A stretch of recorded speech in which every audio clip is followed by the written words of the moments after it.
Hey guys, welcome to the review stream. So in today's video, I'm going to be reviewing the movie Donnie Darko. Written and directed by Richard Kelly, Donnie Darko was released way back in 2001. It is a science fiction psychological thriller that was filmed only over the span of 28 days. So the first time I watched this movie, there were many confusions going all around my head about the plot. And even after the ending, I kept thinking about it for very long. And later I rewatched it and studied many explanation theories on the internet. Only then I understood what this movie is about. The point is, it really took me a lot of time to completely realize the movie and fully digest it. So that's my mild warning for you guys. The movie won't set things easy for you. So now let's have a quick look at the plot. So we have a guy named Donnie Darko, played by Gyllenhaal, and he is getting visions of a bunny man named Frank. So this Frank guy constantly keeps telling him that the world is going to end soon. He gives him strange apocalyptic visions and strange abilities. He tells him to destroy certain things, and he even tells him to upset the balance of his town, because if he doesn't do so, then something very bad is going to happen to the world.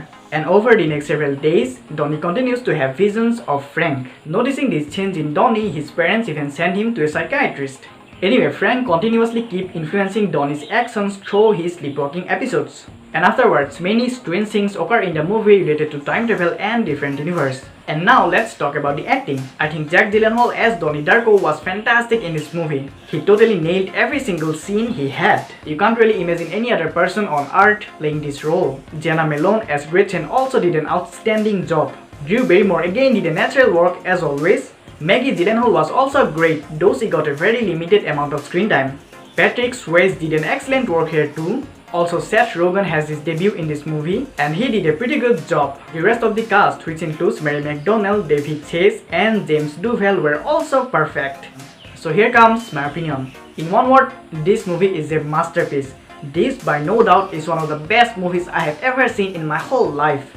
This movie has a lot to say. The movie takes place in the 88 and it's so well portrayed in the time and very accurately recreated by not going over the top. There were so many amazing sequences in this movie too. When I first saw this movie, though I found it pretty confusing, but still then I just could not stop watching it. It's transfixing and very beautifully shot. Even though you can't fully grasp the story in the first viewing, but still you can't take your eyes off of it. You'll start to believe that Frank is a ghost or something like that. Is he a friend of Donnie, or is he really going to kill Donnie?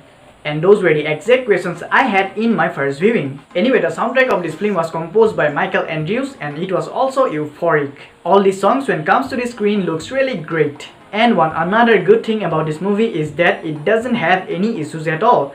Every single aspect of this film is just perfect. The story of this film is so complex that when you do all your homework related to this movie and finally decide that this should be the theory behind it, then 1,000 other theories would pop up in your brain. Why Donnie smiled, why he did that, why she did that, why she wrote on the blackboard, what details lies behind the scene. Each scene in this movie matters. This movie is very smartly made that tells us about time travel and different universes.